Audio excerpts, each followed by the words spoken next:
भाई साहब को समझ में आता है? यस। में मिले हैं। तुमने मेरे कांटों से भरा बिस्तर नहीं देखा।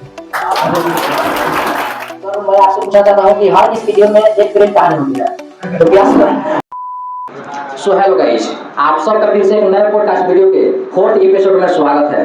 सो दोस्तों, आज जो हमारे साथ गेस्ट हैं ये अनिल देव सर हैं, जिनका गढ़वा के number 1 Einstein study circle coaching संस्थान है और इस कोचिंग संस्थान का फाउंडर हमारे अनिल देव सर हैं। तो सर के बारे में आज पूरा स्ट्रगल जर्नी जानने वाले हैं कि सर ने ऐसा क्या किया कि आज गढ़वा के नंबर 1 कोचिंग संस्थान यहाँ पर बैठाए हुए हैं। तो सर सबसे पहले आप मेरे चैनल पर स्वागत है आपका। चलिए, बहुत बहुत धन्यवाद। चलिए, सबसे पहले आप मेरे ऑडियंस को बताइए अपना बारे में। देखिए, मेरा नाम अनिल देव है और 2016 में हम लोगों ने इस कोचिंग का शुरुआत किया। अच्छा।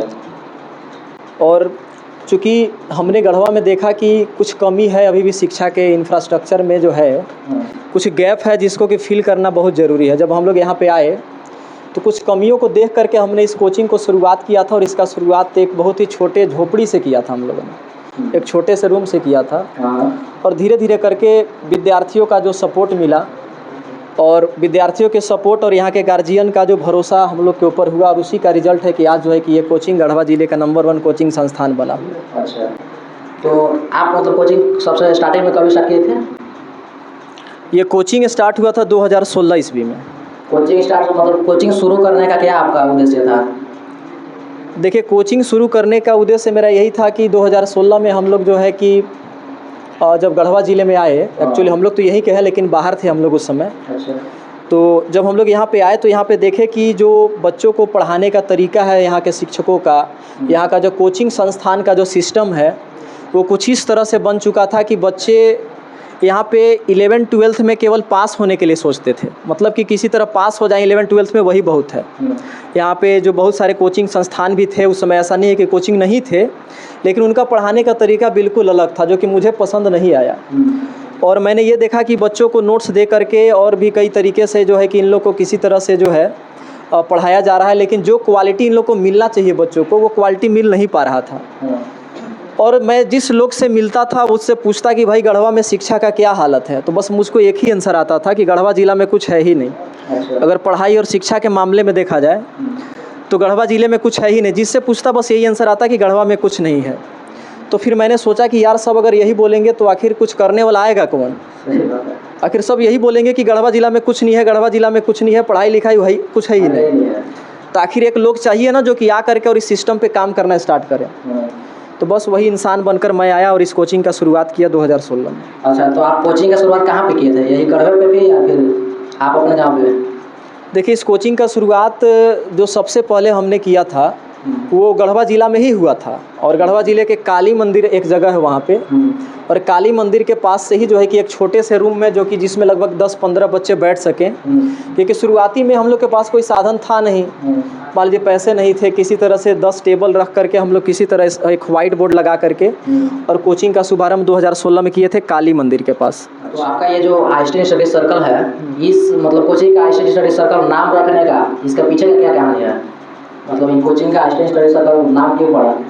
देखिए, इसका नाम रखने के पीछे अब इसका नाम सोचने में हम लोग 1 सप्ताह लगाए हैं कम से कम। अच्छा। बहुत तरह के नाम सोचे हम लोग, लेकिन हमने देखा कि भाई चूँकि ये साइंस पे बेस्ड है और साइंस में जितने भी सब्जेक्ट हैं सबका जो मुखिया है वो तो भाई फिजिक्स है। तो मैंने देखा कि आखिर ये फिजिक्स का पापा कौन है, फिजिक्स के पिताजी कौन है। अच्छा। क्योंकि असली कनेक्शन हम लोग सबका बाप से ही होता है। अगर हमारे बाबूजी का कंडीशन अगर अच्छा रहे तो मैंने समझी कि हम लोग के ऊपर कोई फ़र्क नहीं पड़ता। तो हमने सोचा कि फिजिक्स का पिताजी हैं अल्बर्ट आइंस्टीन, ऐसे तो और लोग भी हैं, न्यूटन को भी कहा जाता है पिता, लेकिन मॉडर्न फिजिक्स जो है आधुनिक भौतिक विज्ञान का पिता कहा जाता है अल्बर्ट आइंस्टीन को। अच्छा। और आइंस्टीन के बाद जो है कि फिजिक्स में कोई जीनियस अभी पैदा ही नहीं हुआ। अब नहीं हुआ तो हम लोगों ने भी सोचा कि भाई जब कोचिंग हम लोग खोल रहे हैं तो सबसे हाई क्वालिटी का होगा, सबसे नंबर 1 क्लास का होगा, फर्स्ट क्लास का होगा। इसके बाद जो भी कोचिंग यहाँ पे आएगा वो सेकेंड रहेगा। और इस तरह से हम लोगों ने नंबर 1 कोचिंग खोलने का ये जो प्लान बनाया, आइडिया हम लोग के माइंड में चल रहा था। बहुत लोगों को हमने बताया भी कि भाई हम इस तरह का कोचिंग खोलना चाहते हैं, ऐसे करना चाहते हैं, वैसे करना चाहते हैं। लेकिन उस समय हम लोग का हाइट और साइज़ देख करके कोई भरोसा ही नहीं कर पा रहा था। बोल रहा था कि तुम्हारे जैसे कितने हैं और कितने चले गए, अब तुम कहाँ से आए हो अब जो कि हवाबाजी कर रहे हो। फिर धीरे धीरे कोचिंग स्टार्ट हुआ और इस तरह से आज जो है कि मैंने जब सिस्टम को हिला डाला तब लोगों को भरोसा हुआ कि हाँ ये कुछ कर सकता है। अच्छा, चलिए, तो मतलब अभी आप कोचिंग जो कराते हैं इसमें पर डे मतलब एक दिन में कितने क्लास लेते हैं? देखिए यहाँ पे तो क्लासेस चलती रहती है, मतलब सुबह 6 से स्टार्ट होता है और अगर धूप का दिन है तो 11 बजे तक मैक्सिमम क्लास चलता है, लेकिन अगर ठंड का दिन रहे तो 6 से आपका 12, 1, 2 तक चलता है क्लास। अच्छा। और फिर शाम में फिर स्टार्ट हो जाता है आपका 3, 4, 5, 6 तक चलते रहता है। और सभी विषय के अलग अलग टीचर के द्वारा यहाँ पे बच्चों को तैयारी कराया जाता है। आप चाहे NDA का तैयारी करें या नीट का तैयारी करें या JEE मेंस वगैरह किसी का तैयारी करें तो आपको उसका व्यवस्था मिलेगा। लेकिन शुरुआत में लोगों को भरोसा नहीं हो रहा था क्योंकि हम लोग खुद जो है कि उस एग्ज़ाम को क्वालिफाई किए हुए हैं। लेकिन थोड़ा सा जब आप मार्केट में आते हैं तो लोग आपका जो है कि थोड़ा सा बॉडी स्ट्रक्चर देखता है। भाई हम लोग का मसल वसल तो बना नहीं था, तो भाई लोगों को लगा कि नहीं ये तो भाई कुछ है नहीं, अपना हाइट भी नहीं था। तो लोगों को ये भरोसा दिलाने के लिए कि हम लोग भी उस सिस्टम को हिला सकते हैं, सिस्टम को फाड़ सकते हैं, ये भरोसा दिलाने में लगभग 3-4 साल हम लोग को लग गया। अच्छा। इसके बाद जो है ये कोचिंग जो है कि अच्छे से रन करने लगा। तो यहाँ का मतलब एक क्लास में कितने बच्चे होते हैं टोटल? वही आपके किसी में 80, 90, 100 इस तरह से बच्चे एवरेज पढ़ते हैं हर एक बैच में। अच्छा। हाँ। तो यहाँ का आप जैसे बात बोले कि अलग अलग सब्जेक्ट अलग अलग टीचर का व्यवस्था है। बहुत सारा मतलब कोचिंग में हम देखे हैं कि किसी कोचिंग में एक कोचिंग में केवल एक ही टीचर होते हैं, लेकिन यहाँ पर आप बोल रहे हैं कि अलग अलग टीचर की व्यवस्था की गई है। तो जब आप कोचिंग स्टार्ट किए हुए थे तो उस टाइम केवल आप मतलब खुद से किए हुए थे या फिर आप लोग तीनों मिल गए थे यहाँ पर? देखिए अगर आज Einstein study circle number 1 coaching बना है तो इसके पीछे एक टीम का हाथ है। जैसे आप दुनिया में कोई भी बड़ा काम देखिए एक टीम के द्वारा ही किया गया। तो हम लोग शुरू से ही जो है कि तीनों साथ में मिलकर पढ़ा रहे हैं। अच्छा। और बात रही कि वैसे कोचिंग जहाँ पे एक ही टीचर अगर सारे विषयों को पढ़ा रहा है अगर बच्चों को, तो मैं ये मान के चलता हूँ कि वो बच्चों के साथ इनजस्टिस कर रहा है। इनजस्टिस मतलब अन्याय कर रहा है। अच्छा। क्योंकि आप अगर अच्छे से पढ़ा सकते हैं तो केवल 1-2 विषय पढ़ाने में हम लोग जहाँ तक फील किए हैं, एक सब्जेक्ट अगर साल भर ठीक से पढ़ाया जाए तो ये समय हम लोग को कम पड़ जाता है। लेकिन अगर आप अकेले जो है कि अगर 5-6 विषय बच्चों को 4 विषय अगर पढ़ा रहे हैं तो मैं ये मान के चलता हूँ कि आप बच्चों के भविष्य के साथ खिलवाड़ कर रहे हैं। तो इसीलिए अगर आपके पास अगर आप अकेले हैं तो आप जिस विषय में सक्षम है वही विषय पढ़ाइए, ज़्यादा मतलब रिस्क लेने की ज़रूरत नहीं है इसमें। अच्छा, तो आपका मतलब कौन सा सब्जेक्ट है? आप कौन सा सब्जेक्ट पढ़ाते हैं? मेरा फिजिक्स केमिस्ट्री है। अच्छा सर, हम मैथ पढ़ाते हैं। हाँ, मैथमेटिक्स। मेरा नाम चंद्रशेखर मौर्य। हाँ। आप कहाँ से बिलोंग करते हैं? मैं भी बिलोंग्स करता हूँ रमना से। अच्छा, रमना से। हाँ। तो तीनों रमना का ही? तीनों रमना का हैं, एक ही गांव का है। अच्छा। हाँ। सर आप क्या पढ़ाते हैं? जी हम बायोलॉजी से बिलोंग करते हैं और हमारा सब्जेक्ट ऐसे बायोलॉजी ही है।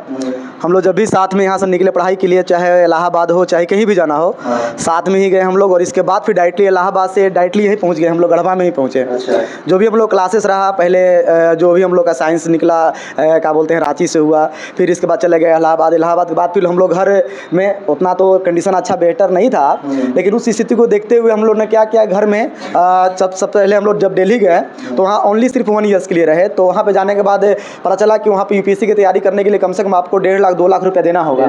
घरे बोले तो घरे कंडीशन तो बड़ा डामाडोल था। इस सिचुएशन को देखते हुए घरे ने क्या किया, घर वाले ने खेत को गिरवी रख दिया। गिरवी रखा जाता है गाँव भर में।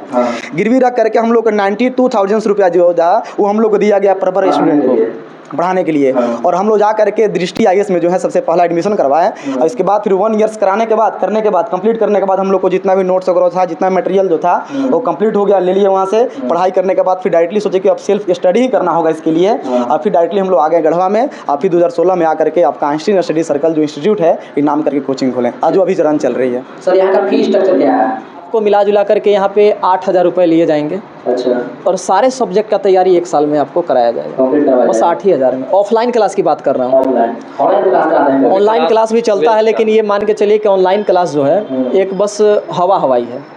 विद्यार्थी जब, अब बताइए कि हम लोग जो है कि पैदा ऑफलाइन हुए हैं, मरना ऑफलाइन है। ये तो कोरोना वायरस के समय जो है कि एक हवा चला था ऑनलाइन क्लास का। मैं गारंटी के साथ कहता हूँ ऑनलाइन क्लास ख़राब नहीं होता है। लेकिन हम अपने एक्सपीरियंस से बता रहे हैं कि 100 में मात्र 10 से 15% ऐसे बच्चे होंगे जो ऑनलाइन क्लास करते समय मोबाइल को कंटिन्यू खोल करके अपना 3 घंटा 4 घंटा लेक्चर पूरा करते होंगे। हाँ, ये तो बाकी को डिस्ट्रैक्शन परेशान कर ही देता है, इधर से मैसेज उधर से नोटिफिकेशन। अब बताइए कि मैं क्लास में बच्चों को लाठी से मार मार के प्यार से समझा के पढ़ाता हूँ, तब बच्चे यहाँ आकर के बदमाशी करते हैं। अब अगर एक बच्चे को एक फ़ोन दे करके और एक रूम में अकेले बंद कर देंगे तो बदमाशी करेगा कि नहीं करेगा? बहुत करेगा।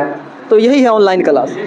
ये सब हवा हवाई है। जो सीरियस बच्चा है उसके लिए तो सही है, लेकिन जो थोड़ा नटखट है, जो थोड़ा ये इधर उधर करता है, तो उसके लिए थोड़ा सा दिक्कत होता है उसमें। अच्छा, जैसे सर आप बोले कि ऑनलाइन क्लास में उतना मतलब अच्छे तरीके से बच्चा लोग नहीं पढ़ पाता है, तो आप ऑनलाइन छोड़ करके अभी ऑफलाइन करवाते हैं, तो आपको क्या लगता है कि यहाँ पर जो बच्चे ऑफलाइन क्लास करने के लिए आते हैं, तो वहाँ पर मतलब पीछे बैठ करके कुछ बच्चे ऐसे होते हैं जो मोबाइल चला रहे होते हैं पढ़ाई को छोड़ करके, ऐसा आप देखते हैं या फिर नहीं? देखिए, ऐसा हो सकता है, इसमें कोई ये दिक्कत वाली बात नहीं है। अच्छा, लेकिन जब हम क्लास चलाते हैं, जब हम पढ़ाते हैं क्लास में आकर, तो मेरा ध्यान 360 डिग्री घूमते रहता है। अब ऐसा जैसे आगे वाले विद्यार्थी सोच रहे होंगे कि सर का टावर जो है कि आगे तक पहुंचता है, लेकिन पीछे तक मेरा टावर पकड़ता है।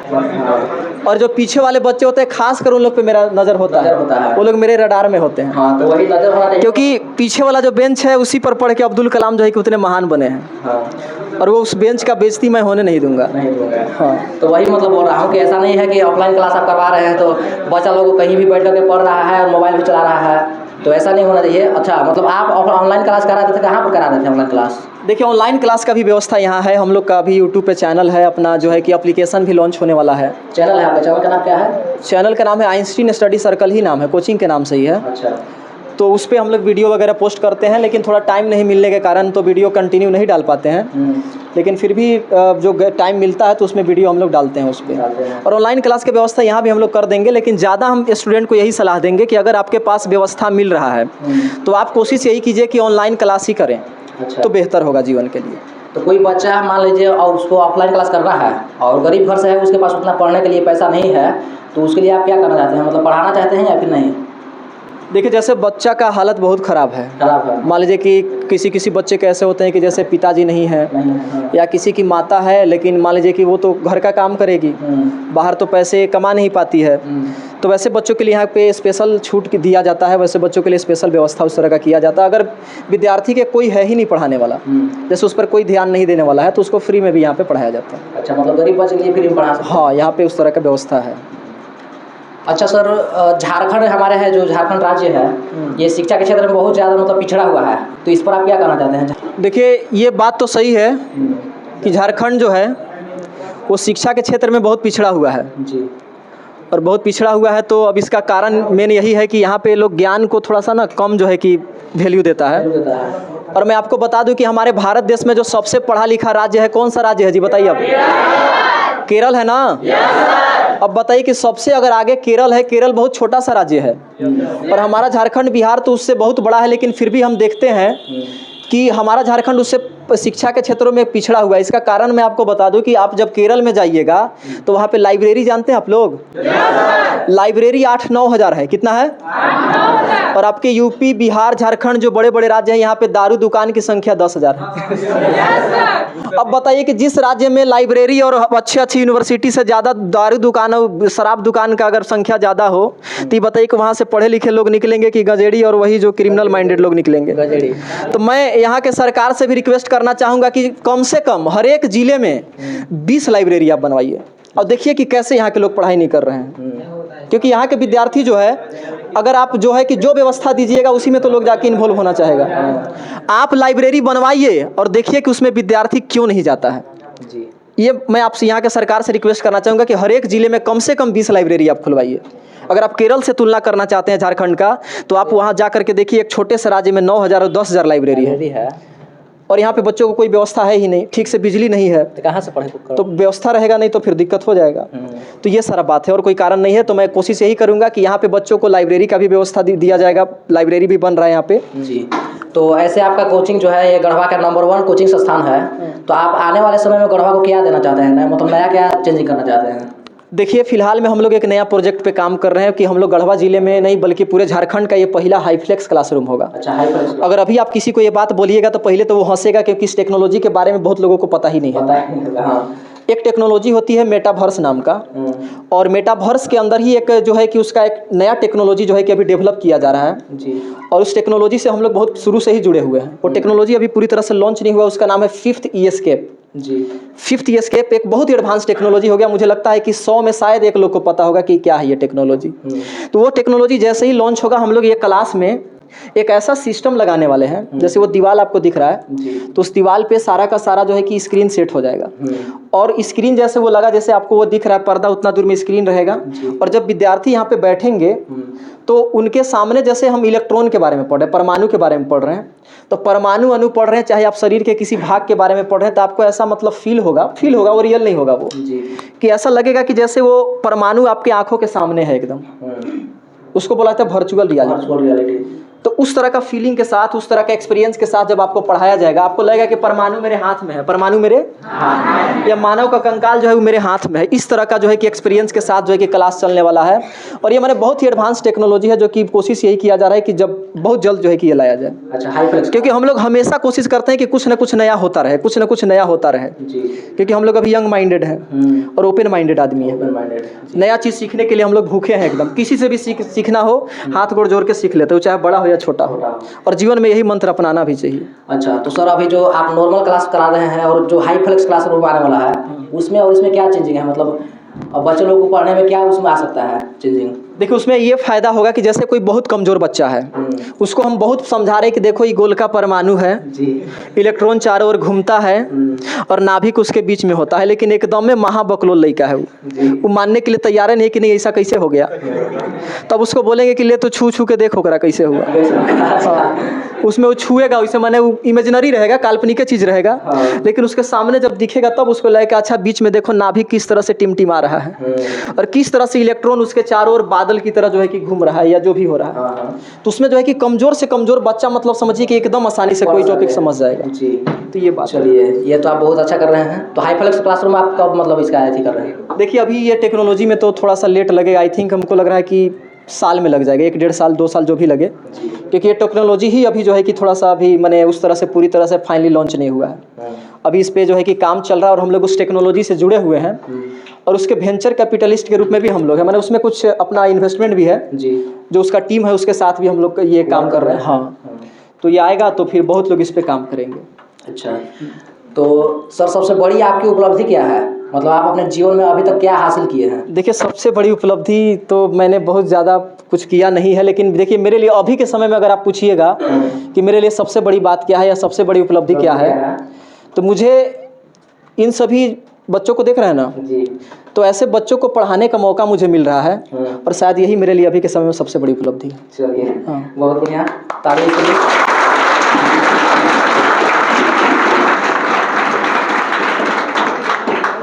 अच्छा सर, आपसे मतलब एक छोटा सा एक क्वेश्चन करना चाहता हूँ कि कोई बच्चा, कोई मतलब स्टूडेंट है, उसको पढ़ाई में इंटरेस्ट नहीं है, उसको पढ़ने के लिए मन नहीं है और घर के दबाव से, फैमिली बैकग्राउंड के दबाव से उसको जोर जबरदस्ती से पढ़ने के लिए भेजा जाता है, कॉलेज करने के लिए हो गया या फिर कोचिंग करने के लिए हो गया, और उस बच्चे को पढ़ाई में मन नहीं लग रहा है, तो उस कंडीशन में उस टाइम उसको क्या करना चाहिए? पढ़ना चाहिए या फिर उसको जो इंटरेस्ट है वो करना चाहिए? देखिए actually finally in the end आपको काम तो विद्यार्थी को ही करना है जी। अगर किसी विद्यार्थी का मन है कि नहीं हमको बायोलॉजी पढ़ना है और आप ज़बरदस्ती उस पर मैथ ला देना तो ये तो दिक्कत होगी। तो गार्जियन से बात करके चाहे उसको किसी तरह से समझा, क्योंकि यहाँ पे गार्जियन जो है कि यहाँ बच्चा सपना नहीं देखता है, हमारे क्षेत्र में गार्जियन सपना देखता है कि हमारा लड़का डॉक्टर बने और लड़का को बायोलॉजी में इंटरेस्ट नहीं है। अब उसका मन है कि नहीं हम इंजीनियर बने, लेकिन गार्जियन सोने जाके हाला कर दिया है चारों तरफ पड़ोसी में कि हमारा छौड़ा डॉक्टर बन के आएगा, हमारा लड़किया डॉक्टर के पढ़ाई कर रही है और लड़किया को बायोलॉजी में मन नहीं लग रहा है। तो गार्जियन से भी मेरा एक रिक्वेस्ट होगा कि मतलब स्टूडेंट का जिस विषय की तरफ झुकाव है, उसको इंटरेस्ट है, आप उसको वही पढ़ने के लिए बोलें। अगर उसको रीजनिंग बनाने का मन है तो उसको रीजनिंग में उतारिए। ऐसा नहीं है कि नहीं तू फिजिक्स पढ़वे कर। तो मैं यही कहूँगा कि ज़बरदस्ती लादने से कोई फ़ायदा होने वाला नहीं है, अंत में आपको पछताना ही होगा। तो विद्यार्थियों के इंटरेस्ट के अनुरूप ही जो है कि उसको पढ़ाया जाए। अब ऐसा नहीं कि वो इंटरेस्ट है, वो कह रहा है कि हमको जो है कि जुआ खेलने का मन है तो उसको जुआ खेलाइए, तो जुआ खिलाइए, ऐसा भी नहीं करना है। उसके करियर के लिए जो रास्ता अच्छा हो उसमें आप देखिए और उसमें जो इंटरेस्ट दोनों मिला करके और एक अच्छा डिसीजन लीजिए और विद्यार्थी को आगे बढ़ाइए। जी, तो सर मैं आपसे पूछना चाहता हूँ कि हर किसी के जीवन में एक प्रेम कहानी होती है, तो क्या सर आप अपने बारे में बता सकते हैं कि आपका क्या रहा, मतलब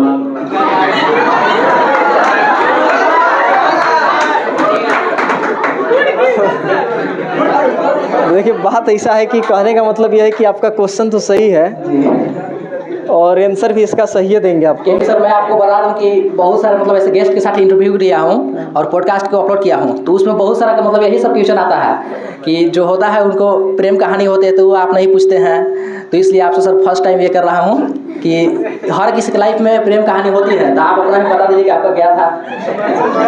तो देखिए क्वेश्चन तो बहुत हार्ड है लेकिन इसका आंसर हम बताएंगे आपको।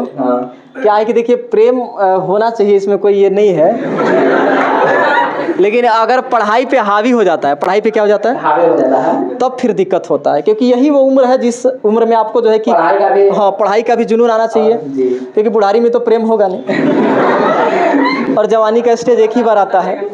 तो मैं ये कहना चाहूँगा विद्यार्थियों से कि आप कीजिए, देखिए प्रेम तो हमको भी हुआ था एक बार, और एक क्लास 12th का बात है। क्लास 12th में हम लोग रांची में थे जी, तो रांची में सब हवा बिहार थोड़ा सा ज़्यादा चलता है और हमने भी बहुत बचने का कोशिश किया, लेकिन इन द एंड जो है कि थोड़ा सा हवा लग गया, लेकिन पढ़ाई पे कभी हावी नहीं होने दिए इस चीज़ को। तो उस समय क्या है कि जैसे हम लोग को समझदारी तो होता नहीं है, तो लड़के लड़कियां मिलते हैं और तरह तरह के वादे करते हैं कि भाई तुम्हारे लिए 7 जन्म साथ रहेंगे। तो आई भाई एक लड़के और मेरे साथ ही बहुत तरह के वादे की कि ऐसे कर देंगे, मार देंगे, फाड़ देंगे, अगर आप नहीं खाइएगा तो हम नहीं खाएंगे, और इस तरह के बहुत सारे वादे किए। लेकिन अंत में क्या हुआ कि उस लड़की का शादी हो गया, और शादी हो गया तो उसके बच्चे खेल रहे हैं आज, और आज हम लोग इधर जो है कि ये कर रहे हैं। तो इस पे मैंने एक शायरी बना दिया। उस लड़की ने मेरे साथ बहुत सारे वादे किए, लेकिन उसका शादी कहीं और हो गया, सिचुएशन कुछ था इस तरह का। मान लीजिए कि उस समय हम लोग का क्या पावर होता है, बस बचकाने सोच में बस बोल देते हैं कि ऐसे है वैसे, बाकी तो कुछ होता नहीं है। लेकिन उस लड़की ने जो मेरे साथ बहुत सारे वादे किए और अंत में शादी कहीं और कर ली। इसमें मैंने एक शायरी बना दिया, 2 लाइन का, ये बहुत छोटा सा, कि उस बेवफा के वादे और कस्में अगर सच्चे होते, उस बेवफा के वादे और कस्में अगर सच्चे होते, तो शायद आज मेरे भी 2-3 बच्चे होते।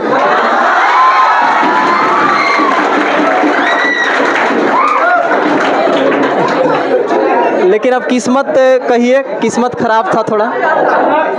तो सर अभी तक आपका मतलब शादी हुआ या फिर अभी आप ऐसे ही हैं? देखिए अभी शादी नहीं हुआ है, शायद होगा,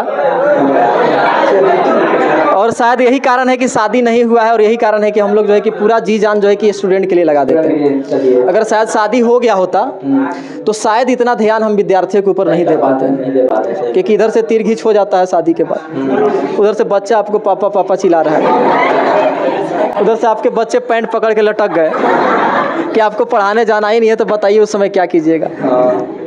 और कहा जाता है कि 3 लोग जहाँ भी गए हैं वहाँ पे अशुभ काम हुआ है, लेकिन आइंस्टीन स्टडी सर्कल एकमात्र ऐसा जगह है जहाँ पे 3 लोगों ने मिलकर कोई शुभ काम किया।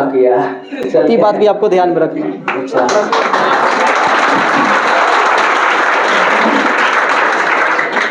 सर इससे पहले आप मतलब अभी डिजिटल बोर्ड पे यहाँ पर बैकग्राउंड में एक बहुत पहले का फोटो दिखा रहे थे, मतलब पहले कहाँ थे और अब कहाँ आ गए, इसको लेकर के मतलब आप क्या कहना चाहते हैं? जैसे पहले आप बोले कि एक छोटा सा मतलब क्लास में हम लोग व्हाइट बोर्ड पर पढ़ाते थे, और आज अभी आप गढ़वा के नंबर 1 कोचिंग संस्थान जहाँ पर आप डिजिटल बोर्ड पर पढ़ाते हैं, यहाँ पर मैं आप लोगों को दिखा देना चाहता हूँ बड़ा सर फोटो।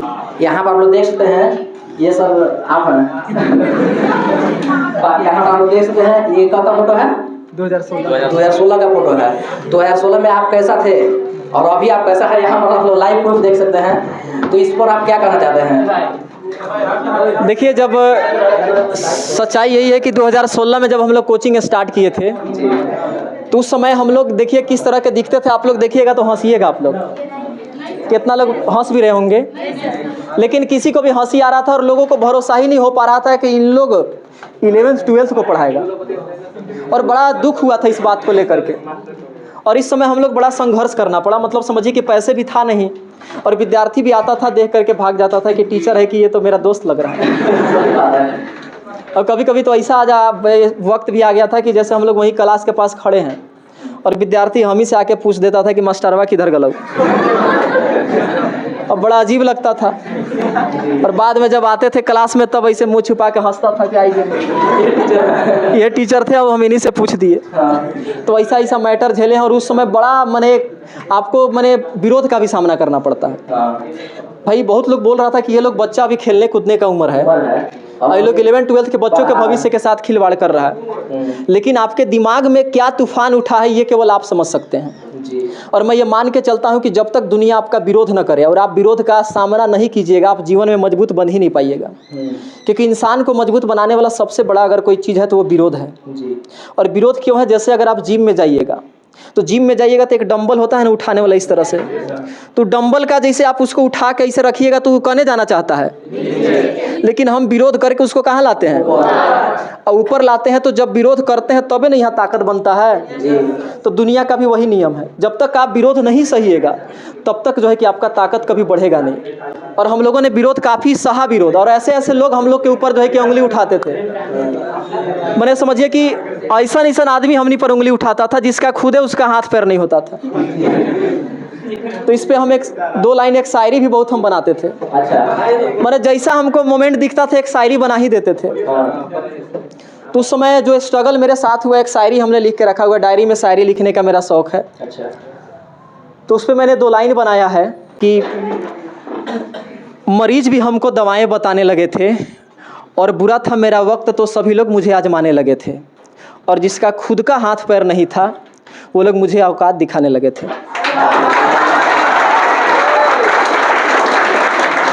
मतलब कि बुरा वक्त रहेगा तो लोग आपको चैलेंज करेगा, क्योंकि भाई आपको जब तक रिजल्ट नहीं दिखाइएगा तब तक लोग आपके साथ आएंगे नहीं।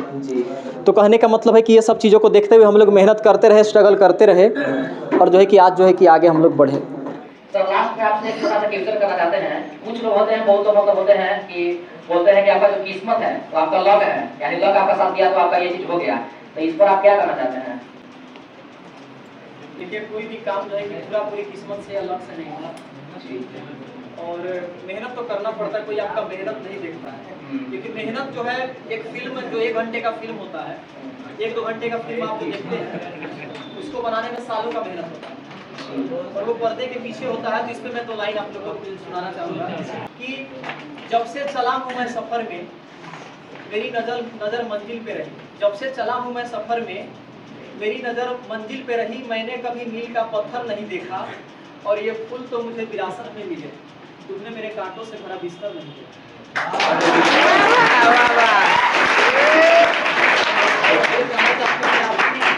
अपनी लाइफ में पढ़ाई करते रहिए, मेहनत करते रहिए, और सफलता आपको जरूर मिलेगी। सर लास्ट में आप अपना कोचिंग के एड्रेस बता दीजिए। कोई अगर बच्चा पढ़ना चाहता है तो आपका कोचिंग मतलब कहाँ पर है, किस तरह से आपसे कांटेक्ट कर सकता है, इसके बारे में?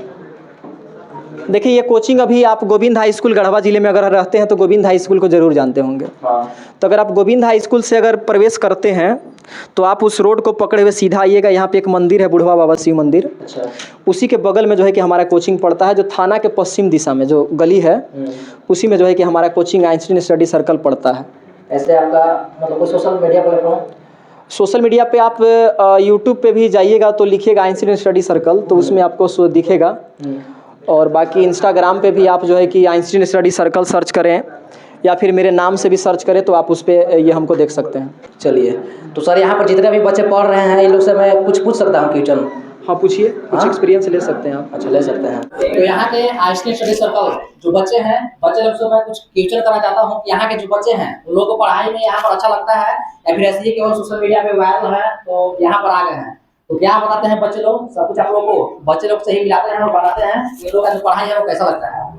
चलिए आप लोग खुद से मिलाते हैं। क्या पचपड़वा से। अच्छा, पचपड़वा से बिलोंग करते हैं? हाँ। और किस क्लास में हैं आप? अभी हम 12th में हैं। 12th में हैं। तो ये जो आइंस्टीन स्टडी सर्कल कोचिंग है इसके बारे में आपको कैसे पता चला? हमको एक छोटा सा भाई है तो वही बताया कि वहाँ पे गढ़वा में एक आइंस्टीन स्टडी सर्कल कोचिंग है, तो फिर पता चला, तो फिर हम इधर आए गढ़वा तरफ, तो फिर कुछ पता किया कि कहाँ है आइंस्टीन स्टडी, तो फिर पता चला तो यहाँ पे आए तो सब। तो यहाँ पर आने के बाद आपको मतलब पढ़ाई में कैसा लग रहा है? पढ़ाई में अच्छा लगता है, बढ़िया पढ़ाते हैं सर। समझ में आता है सब कुछ पढ़ाई? हाँ, सब समझ में आता है। इंटरटेनमेंट करके सर जी पढ़ाते हैं, बहुत इंजॉय आता है पढ़ाई में। पढ़ाई में मतलब अच्छा लगता है। हाँ। और बाकी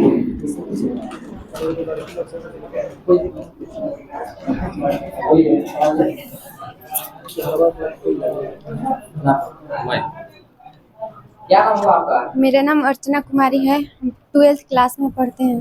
12th क्लास में पढ़ रहे हैं? यस। कहाँ से बिलोंग करते हैं आप? गढ़वा में ही रहते हैं। तो इस कोचिंग के बारे में आपको कैसा पता चला? मेरे एक भैया हैं जो वही बताए थे इस कोचिंग के बारे में, वही लेकर आए थे यहाँ पे। तो यहाँ पर आपको आकर कैसा लग रहा है मतलब पढ़ाई करने में? अच्छा लगता है। पढ़ाई सब कुछ समझ में आता है? यस। मतलब ऐसा नहीं है कि सोशल मीडिया पे वायरल हो गए हैं तो यहाँ पर तो आ रहे हैं और ऐसे ही मतलब बैठ करके चले जाते हैं? नहीं। सब कुछ समझ में आता है? हाँ। तो ये ठीक है। और बात हो जाए